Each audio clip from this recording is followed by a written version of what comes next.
ভোটের ফলাফলে জাতীয় পার্টি ও চরমোনাই একটা কঠিন পরিস্থিতিতে পড়লো এবং ত্রয়োদশ জাতীয় সংসদ নির্বাচনের ফলাফল যা দাঁড়িয়েছে, জাতীয় পার্টি এবং চরমোনাই মূলত এই নির্বাচনের মধ্য দিয়ে অপ্রাসঙ্গিক হয়ে গেল। জাতীয় পার্টি এবং চরমোনাই গুরুত্ব রাজনীতি আর থাকলো না। আপনি দেখবেন যে খুব অতি নিকটে চরমোনাইয়ের হাজার হাজার লোকজন জামাত ইসলামীতে যোগ দিবে, কারণ সংসদের শক্তিশালী এবং প্রধান বিরোধী দল হিসাবে জামাতের জনপ্রিয়তা হু হু করে বাড়বে এবং মানুষ জামাতকে চাইবে, জামাতের প্রতি ফিলিংস বাড়বে এবং জামাতকে মিস করবে যে এই জামাতকে যদি প্রধানমন্ত্রী বানাতে পারতাম, ক্ষমতাসীন করতে পারতাম, কি ভালো হতো। এবং দেখেন, সংসদে মোটের উপর প্রায় 90-র কাছাকাছি আসন নিয়ে সংরক্ষিত বা অন্যান্য মিলিয়ে তো অনেক হবে এবং উচ্চকক্ষ গঠন করতে বাধ্য হবে বিএনপি, যেহেতু জুলাই সনদে আছে। এবং এক্ষেত্রে জনগণ, বিরোধী দল এরা তো ছাড় দিবে না, পিআরের ভিত্তিতে উচ্চকক্ষ করতে হবে। এটা নিয়ে ঝামেলা পড়লে তারেক রহমান ক্ষমতা নিয়ে টান বাজবে। অর্থাৎ প্রায় 43টা আসন, 100 আসনের মধ্যে 43টা জামাত পাবে, বিএনপি পাবে 46টা, বাকিরা অন্য কেউ পাবে। সেখানে জামাত এই মুহূর্তে সবচাইতে আকর্ষণীয় দল হবে, কারণ ক্ষমতাসীনদের প্রতি মানুষ বিরক্ত হয়ে যাবে, তখন মানুষের আস্থার ঠিকানা, মানুষ অনিবার্যভাবে জামাতের দিকে, বিরোধী দলের দিকে ঝুঁকবে। কিন্তু চরমোনাই, তারা কি? চরমোনাই নাই হয়ে গেছে কার্যত। চরমোনাইয়ের বাবল বেলুন চুপসে গেছে। তারা 143টা এ গ্রেডের আসন, এই সেই অমুক তমুক। কিন্তু এই ফয়জুল করিম সাহেবের ভাবটা দেখেন, 2 আসনে একা নির্বাচন করে, যেটা শেখ হাসিনা, খালেদা জিয়া, ডাক্তার শফিকুর রহমানও যেটা করে নাই, সে 2 আসনে একা নির্বাচন করেন ফয়জুল করিম। ভাবটা কি? অথচ ফলাফল ডাব্বা, এবং ফলাফলের পর উল্টো পাল্টা কথা বলেন। চরমোনাইয়ের লোকজন এখন খেপছে তার উপর, যে এই লোক চরমোনাইকে ডুবিয়েছে। এর অহংকার, এর ভাব, এর বেপরোয়া আচরণ চরমোনাইকে ডুবিয়েছে। আজকে নির্বাচনের পর চরমোনাই অপ্রাসঙ্গিক। মানুষ চরমোনাই করবে না। চরমোনাইয়ের মধ্যে যারা পলিটিক্যালি কনসাস, তারা এই দল করবে না। কেন করবে বলেন? জামাতের ফলাফল তো দেখেছেন, প্রায় 44% ভোট, আর চরমোনাই 1.5%-এর কম ভোট। এতগুলো আসনে নির্বাচন করেছেন। জামাত চরমোনাই প্রায় সমান সংখ্যক আসনে নির্বাচন করেছে। 1.5% আর কোথায় 44%? মজা না? এই আপনি কিসের রাজনীতি করেন? জামাতের কাছে 150 আসন চেয়েছিলেন, আপনাদের নাকি 143টা এগ্রেড। কোথায়? তো এই যে চাপাবাজি, এটা ফুটো হয়ে গেছে এই নির্বাচনের মধ্য দিয়ে, ফলাফলের মধ্য দিয়ে এটা স্পষ্ট হয়েছে। বিএনপির বেলুন ফুট হয়ে গেছে, চরমোনাইয়ের বেলুন ফুট হয়ে গেছে, এবং এর শিক্ষা তারা পাবে। দেখবেন যে স্থানীয় সরকার নির্বাচন হলে চরমোনাইয়ের লোকজন জামাতমুখী হয়ে গেছে। তারা এককভাবে যে কিচ্ছু না, এবং তাদের স্ট্র্যাটেজি ভুল, এটা প্রমাণিত হয়েছে।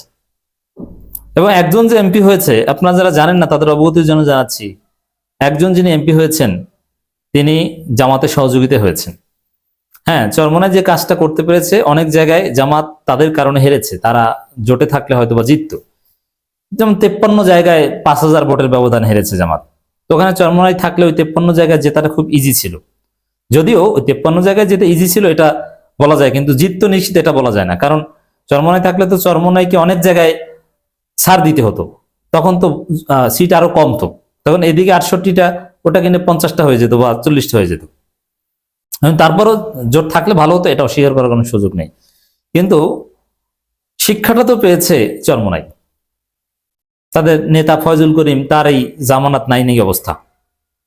12% ভোট পেতে হয় কাস্টিং ভোটের, জামানত রক্ষা করতে হলে। এক জায়গায় জামানত রক্ষা হবে। তো দর্শক, অধিকাংশ প্রার্থী জামানত রক্ষা হয়নি। গড়ে ভোট পেয়েছে 5000, 6000। পুরো নির্বাচনী আসনে 5000, 6000, 6200 এরকম। পুরো বগুড়া মিলে 16000। এরকম কোথাও 7 কোটি ভোটের মধ্যে 7 কোটি প্লাস ভোট পড়েছে, তার মধ্যে এদের ভোট 15 লাখ না। এর মানে মহাসমাবেশে যে পরিমাণ লোক হয়, ওই পরিমাণের বেশি ভোট তারা পায় না মনে হয়। আর এখন তো জামাতের সাথে কিছুদিন মিশে জামাত সম্পর্কে চরমোনাইয়ের ভুল ভেঙেছে, যার ফলে চরমোনাইয়ের জেলা সেক্রেটারিও জামাতে যোগ দিয়েছে, এবং কওমি আলেম ওলামারা অনেকে জামাতে যোগ দিয়েছে। জামাতের আকর্ষণ বাড়বে, বিরোধী দলের প্রতি মানুষের আকর্ষণ বেশি থাকে, সরকারের প্রতি মানুষ ক্ষুব্ধ হয়ে যায়। তখন চরমোনাই থেকে জামাতে যোগদান, বিশেষ করে স্থানীয় সরকার নির্বাচন হলে এটা বেশি পড়বে। তো এই চরমোনাই একটা শিক্ষা পেল এবং জাতীয় পার্টি, এর মধ্যে দিয়ে মূলত এখন চরমোনাই রাজনীতি নাই। কেন নাই? কেন চরমোনাই করবো ভাই? এরা কারা? এরা কি কি কি করেছে? এককভাবে নির্বাচন করে কি করেছে? এটা কি ক্ষমতার জন্য রাজনীতি করে না? ঠিক আছে, একজন যিনি এমপি হয়েছেন তাকে সংসদে পাঠাইন না, ক্ষমতা দেওয়ার দরকার নাই। যে সংসদে শরিয়া আইন নাই সেখানে যাবেন না। এখানে তো নারী আছে, বেপর্দা আছে, নারীর পাশে কিনে একটা সিট দিয়ে দেয় চরমোনাই যিনি জিতেছেন তাকে তখন। এবং স্পিকার, ডেপুটি স্পিকার একজন যদি নারী হয়ে যায় তখন তো তার কথায় কান ধরে উঠবস করার মতো, কারণ স্পিকারকে মাননীয় মাননীয় বলতে হয়। মজা না? কেন থাকবেন এই নাজায়েজ সংসদে, শরিয়া আইন বিরোধী সংসদে? দেখি কি করেন। এই রাজনীতি, গণতান্ত্রিক নির্বাচন ইজ ডিফারেন্ট। শরিয়া আইনের পক্ষে জামাত, চরমোনাই সবাই সমানভাবে, কিন্তু আপনি নির্বাচনে যেভাবে শরিয়া আইন নিয়ে এসেছেন এটা একটা অপরাজনীতি ছিল। তা আপনি ধরা খেয়েছেন, আপনার কোনো প্রাসঙ্গিকতা বাংলাদেশে নাই। এত বড় দল, দেখেন এখানে এনসিপির মতো সদ্য গজানো একটা দল যারা 6টা সিট পায়, চরমোনাইয়ের মতো এত বড় একটা দল যাদের মহাসমাবেশে এনসিপি সারা বাংলাদেশে, চরমোনাই একটা জেলা শাখায় যে পরিমাণ সমাবেশে লোক হবে, এনসিপি মহাসমাবেশ করে অত লোক জড়ো করতে পারবে না।